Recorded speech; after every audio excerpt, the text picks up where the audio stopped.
दोस्तों, भोजपुरी की famous model Trisha Kar मधु ने आखिर खोल ही दिया भोजपुरी के सबसे बड़े पावर स्टार और ट्रेंडिंग स्टार का पोल। दरअसल फेमस यूट्यूबर शुभम सिंह को दिए गए पॉडकास्ट में त्रिशाकर मधु ने किया पवन सिंह और खेसारी लाल यादव को टारगेट। दरअसल अगर त्रिशाकर मधु की बात की जाए तो उनका कहना यह है कि पवन सिंह और खेसारी लाल कोई दूध के धुले नहीं हैं और पूरी भोजपुरी इंडस्ट्री में फीमेल्स मॉडल को एक प्रोडक्ट के रूप में पेश किया जाता है। यहाँ पर फीमेल्स मॉडल की कोई इज्जत नहीं होती। आपको बता दें दोस्तों कि यह इल्जाम लगाकर त्रिशाकर मधु ने पूरी भोजपुरी इंडस्ट्री में सनसनीखेज खुलासा कर दिया।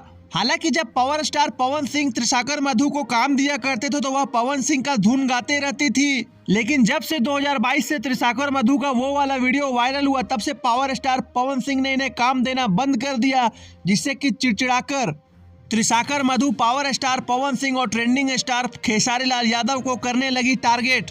काजल राघवानी के बारे में भी चर्चा करते हुए त्रिशाकर मधु ने कहा कि खेसारी लाल यादव ने काजल राघवानी से काफी झूठे झूठे प्रॉमिस किए। दोस्तों, बात तब बिगड़ी जब त्रिशाकर मधु ने खेसारी लाल यादव को बड़बोला कह दिया। दैट मीन्स खेसारी लाल यादव बहुत ज्यादा बोलते हैं। तो दोस्तों, आपको क्या लगता है त्रिशाकर मधु के द्वारा लगाए गए पावर स्टार पवन सिंह और खेसारी लाल यादव के खिलाफ इल्जाम सही है या गलत? कमेंट बॉक्स में अपनी राय जरूर दें और ऐसे ही रीन तरीन बेहतरीन खबरों के लिए हमारा चैनल भोजपुरी आवाज का सब्सक्राइब करें। धन्यवाद दोस्तों।